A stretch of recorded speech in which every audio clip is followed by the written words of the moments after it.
Hey, what's going on, guys? Hey, so I've been getting a bunch of questions about the blade and when do I change it? How do I know when the blade's getting dull? And the biggest telltale sign for me when the blade's getting dull is basically just the effort I have to use to push the head through the log. But that also varies from wood to wood too. It's like so softwoods versus hardwoods. Another telltale sign is if my tension is up on the blade itself and I start getting some dips in the log, then I also know that it's starting to kind of get dull. And when it hits like knots in the wood, it'll dip down when it hits the softwood. So those are just some telltale signs I know. But the biggest one for me is just the effort I have to kind of use to push the power head through the log. So anyway, this one's done. I've got about 10 to 12 logs. Various sizes, various lengths. I have hit about 4 or 5 different metal spikes with this blade, but these are the MK Morse M42s. These are the bimetal blade. They hold up really, really nice, and I get the most use out of these blades. So anyway, I'm gonna go ahead and get this one changed out, and you guys can come along for the watch.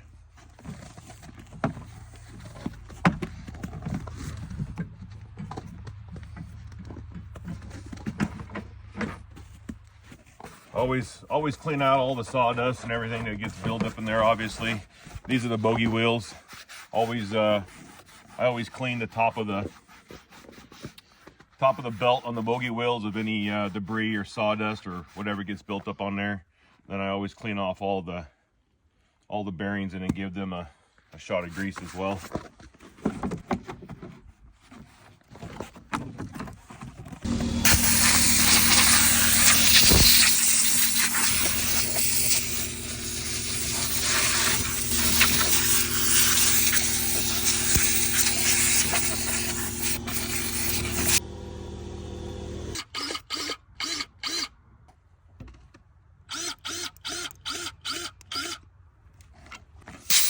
So this blade sits on porcelain blade guides, and you know they were a little bit. It took a little bit to get used to them, but they actually have been lasting me a long time. And as long as you keep the adjustment right, which basically it's the space in between the blade and the porcelain blade guide is about a piece of paper. So whatever that's mic'd out to be, but it's small. And you want to keep that as tight as you can, but you don't want it actually touching or riding on it. And then you got blade guides in the back there for the front and forward and back. And when you start pushing on those and riding on those a lot, you also know that your blade's getting dull and needs to be replaced as well. So let's go ahead and take this guy off here.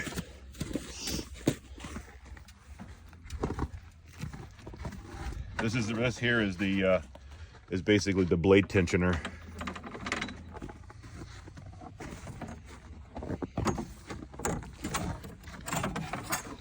So there's a bunch of different ways how to get these blades to fold up.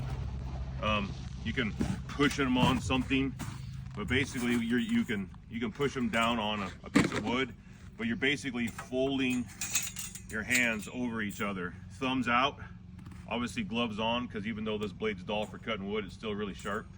But you push up and you fold your hands over on themselves, and then you flip over and grab that, and then you can come up. And that's how I fold them. To unfold them, you want to do just the opposite. You want to hang on to it though, because it'll definitely bite you. So,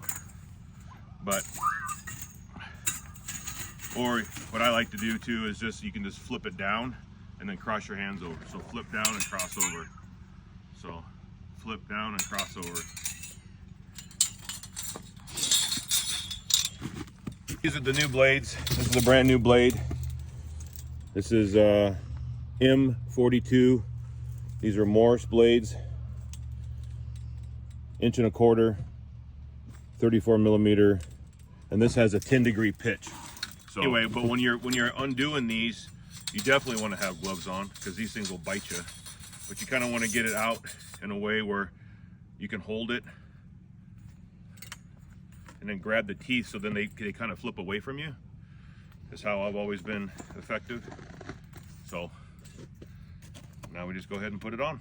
And another really cool thing this time of year when you're changing your blade is when your boy brings you a cup of coffee. That's a huge bonus, by the way.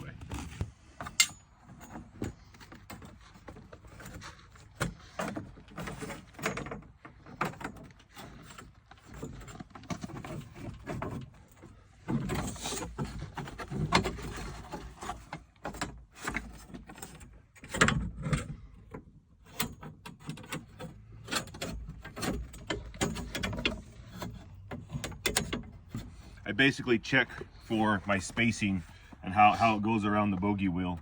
And basically you want it just close to the web of the tooth to be flush with the bogey wheel.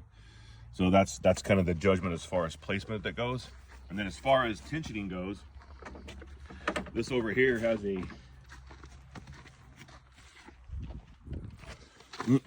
this has a tensioning spring inside there. And basically you turn this.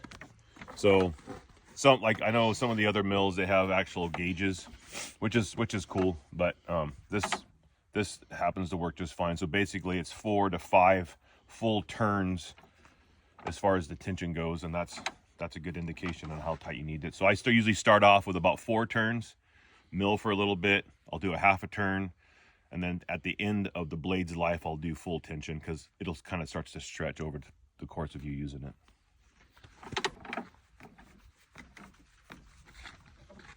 I don't know if you all can see this, get horizontal, but so you got one tooth is down, one tooth is flat level, and one tooth is up. So they rotate in threes like that all the way around the blade. And the purpose of that is that's basically your kerf. So this has about 1/8 of an inch kerf to it, maybe just a hair bit more. And so that's how they cut. So you have a tooth that's up, or a tooth that's down, a tooth that's flat, and a tooth that's up. And that's how these are made. And this has a 10-degree, the teeth have a 10-degree bevel on them. So this is just me loosening the blade guides, making sure that my spacing is right. So basically, I get it so it's just barely touching. I'll put just a hair bit of pressure on the blade, and then I'll tighten that down. And if you can see that, that's all the difference that they run.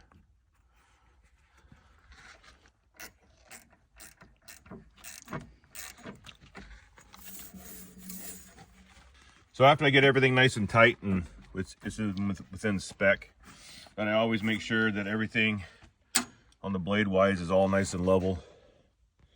So I put the level on, and then what I'll do is I'll go down the rail and I'll go to each bunk. I'll go to each bunk and I'll find the flat tooth, which is that guy right there. And then I'll measure up from the bunk up to the tooth all the way down. So in that case, it's about 14 3/4 to the top of the tooth, and I'll measure each bunk on that center flat tooth just to make sure everything is still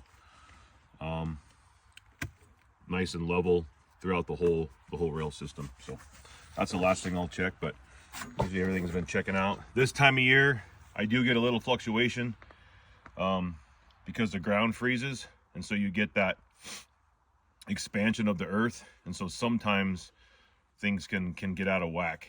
One of these days I'll build a shop and a cover and probably some footings for some nice posts for this to sit on, so I won't have to worry about that so much. But